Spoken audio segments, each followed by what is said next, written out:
시청자 여러분 안녕하십니까. 이제 6월 1일 이제 6시 기준으로 해서요 선거가 완전히 끝났습니다. 이제 코로나 확진자만 6시 반부터 7시 반까지 진행이 됩니다. 그렇기 때문에 지금 방금 말이죠, 오후 6시 기준으로 해서 최종 투표율이 나왔어요. 최종 투표율 무려 4년 전보다 10.2%가 빠진 딱 50.0%로 나왔습니다. 자, 그래서 여야 모두 말이죠, 이게 누구한테 유리하냐, 이걸 가지고 나름대로 이런저런 해석을 많이 하고 있어요.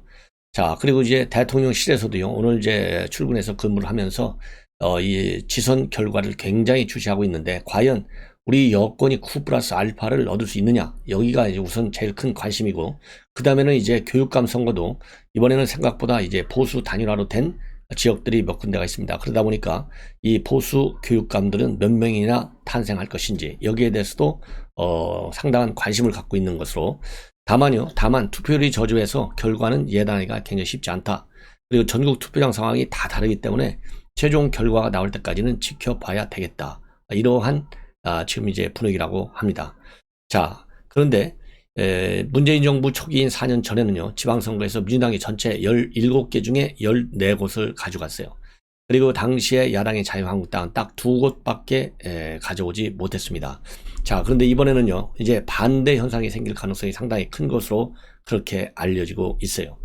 자, 그래서 이번에 말이죠, 이제 선거가 딱 끝나가면 여야를 막론하고 이 광역단체장들을 용산청사로 초청을 해서 간담회도 하고 식사도 할 계획을 가지고 있다고 합니다. 그래서 만약에 이렇게 이루어질 경우에는요, 과거에 박근혜 대통령이나 아니면 문재인 대통령이 선거 후에 첫 시도지사 간담회 개최 날짜와 비교할 때 한 2달 정도 굉장히 빠른 수준인데, 그 이유 중에 하나는요, 협치 차원에서 야당 지방자치단체장들과의 뭐라 그럴까요, 유대관계를 굉장히 강하게 가져가겠다라는 그런 의도가 남아있고, 왜 그러면 야당 자치단체장들하고도 빨리 이런 스킨십을 가져야 되느냐, 바로 이 지역 균형 발전을 굉장히 중요한 국정 과제로 대통령이 여기고 있기 때문이다, 이런 보도가 나와 있어요.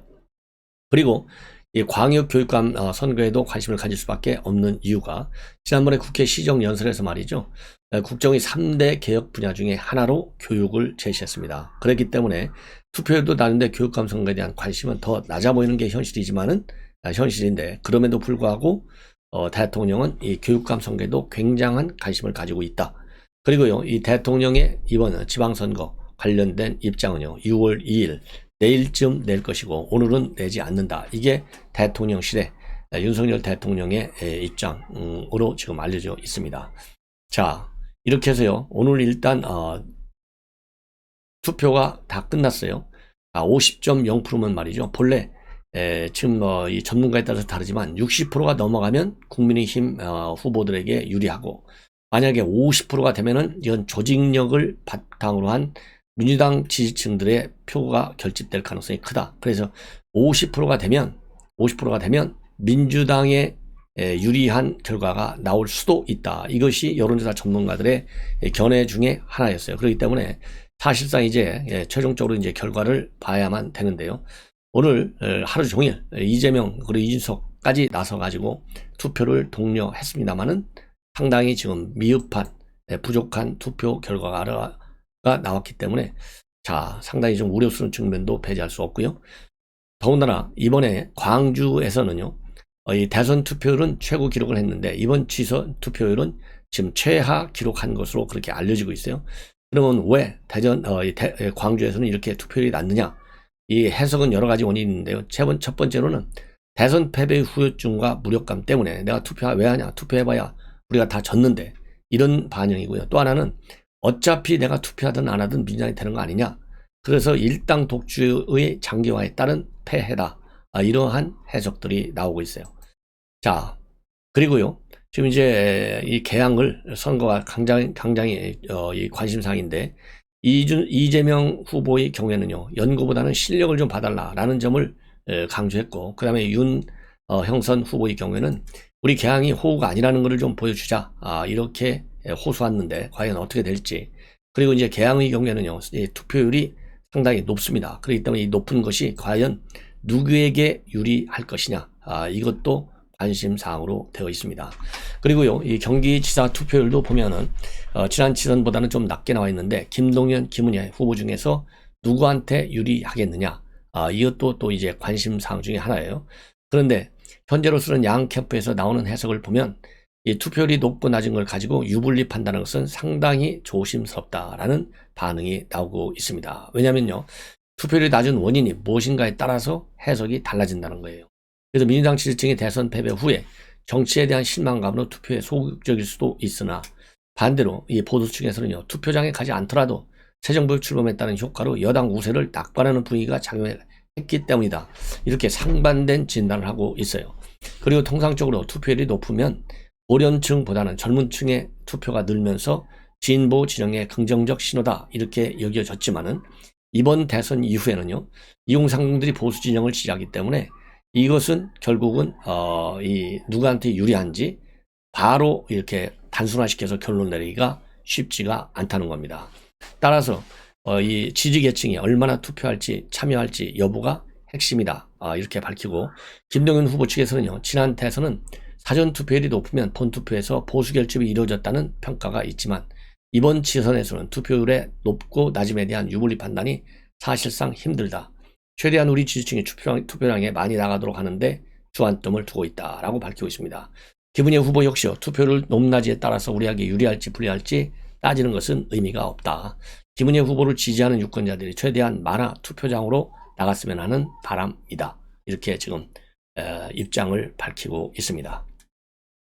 자, 이번에는요, 이 투표와 관계없는 정치권 일반 뉴스인데요, 여러분들 매우 이상한 현상이 하나 나타났어요. 바로 이 김건희 여사의 팬카페 이 건사랑, 여기에 말이죠, 지금 해킹이 들어왔다라는 보도가 중앙일보에 단독으로 나와 있습니다. 언제 해킹을 했느냐, 지난 28일 날 오후 11시 40분부터요 29일 날 자정 12시 10분까지 30분 정도에서 해킹이 있었는데요. 이걸 어떻게 하느냐면 이 건사랑의 이승환 씨, 건사랑의 이승환 씨가 이 해킹을 당함으로써 알게 됐다고 합니다. 이승환 씨는 누구냐면요, 건사랑을 개선한 사람이자 매니저로 되어 있어요.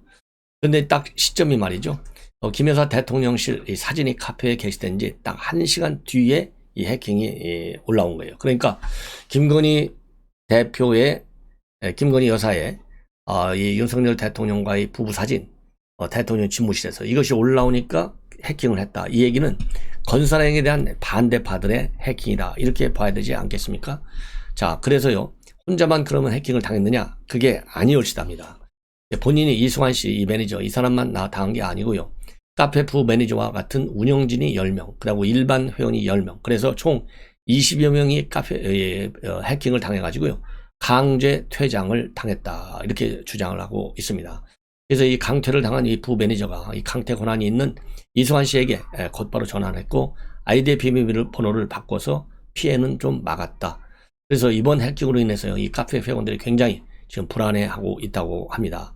참고적으로 건사랑 회원 수는요, 1일 기준 94,000여 명으로 되어 있고, 이 해킹이 빨리 발견되지 않았더라면 이 카페가 날아갈 수도 있었고, 개인정보 유출을 우려해서 카페 운영을 그만두겠다고 한 회원들도 있었다고 합니다.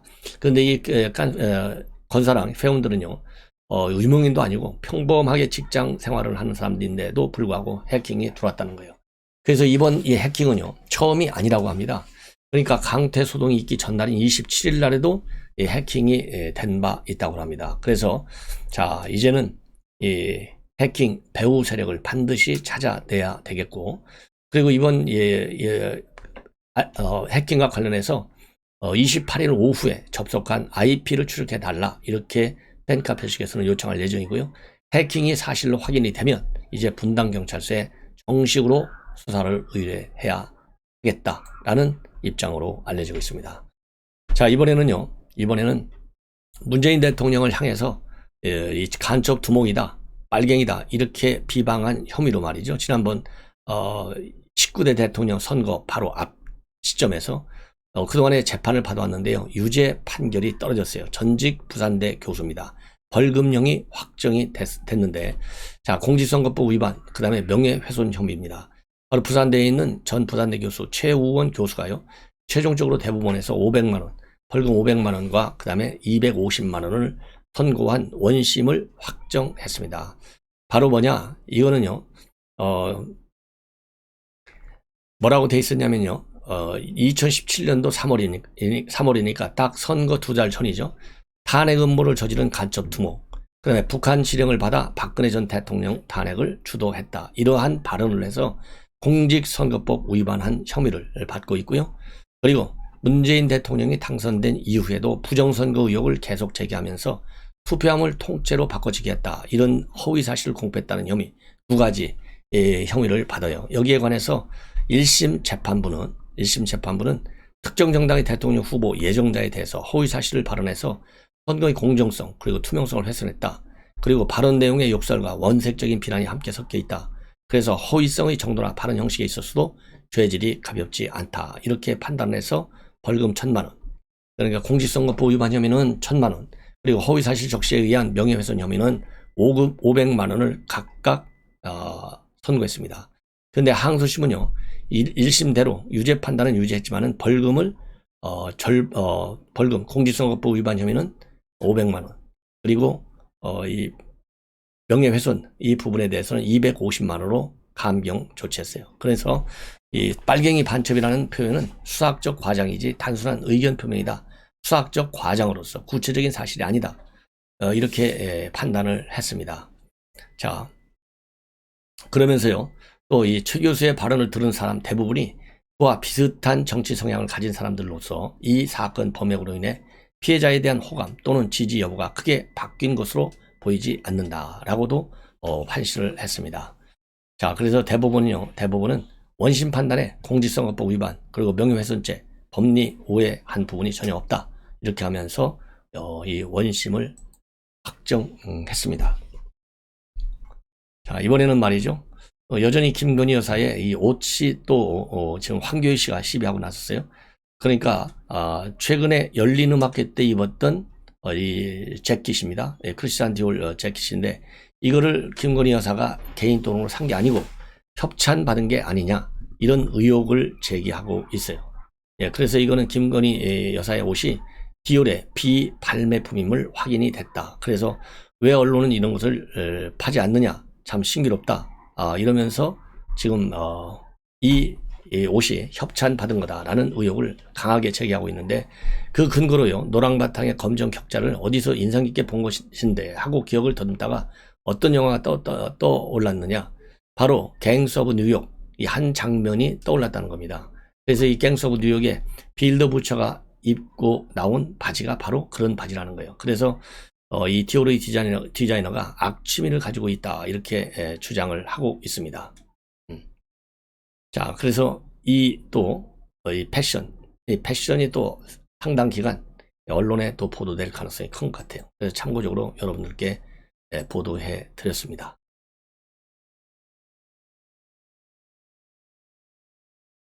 그 다음에는요, 지금 이제 거소투표 부정행위가 일파만파로 커지고 있습니다. 바로 지역은 어디냐? 경북 군위하고요, 의성에서 있었던 거소투표 부정인데 요양보호사까지도 가담을 했고요. 두 지역 거소투표자 전체의 2.4%인 주민 29명이 피해자로 되어 있다. 지금 확인했다. 그래서 경북 성관에서는요, 두 지역 거소투표 관련 불법 행위자 7명을 추가로 고발했습니다. 군위군에서는요, 요양보호사 A씨가 자신이 사는 마을과 그리고 이웃마을 등 2장 2명의 묵인 아래 주민 7명의 거소투표 신고서를 허위로 작성해서 신고한 혐의로 검찰에 고발됐습니다. 그리고 이 요양보호사는 이 가운데 주민 2명의 거소투표 용지를 가로채서 대리투표한 혐의도 받고 있습니다. 그리고 군의군의 또 다른 마을 이장인 B씨와 C씨도 각각 2건의 대리투표를 한 사실이 적발돼 검찰에 고발됐습니다. 의성에서도 마찬가지예요.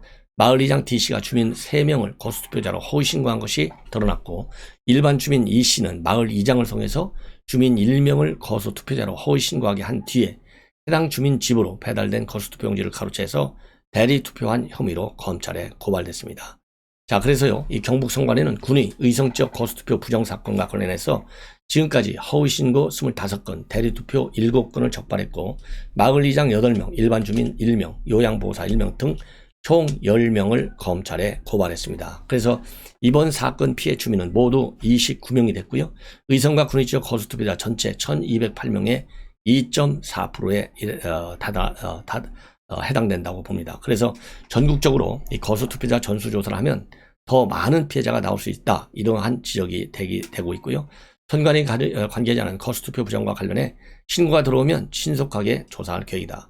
피해를 본 유권자들이 6월 1일 선거일에 투표할 수 있도록 신속하게 조치했다. 이렇게 밝히고 있습니다. 자, 이번에는 말이죠. 이 BTS가 백악관을 가가지고요. 백악관은 완전히 정말 환영의 환영 이 분위기라고 합니다.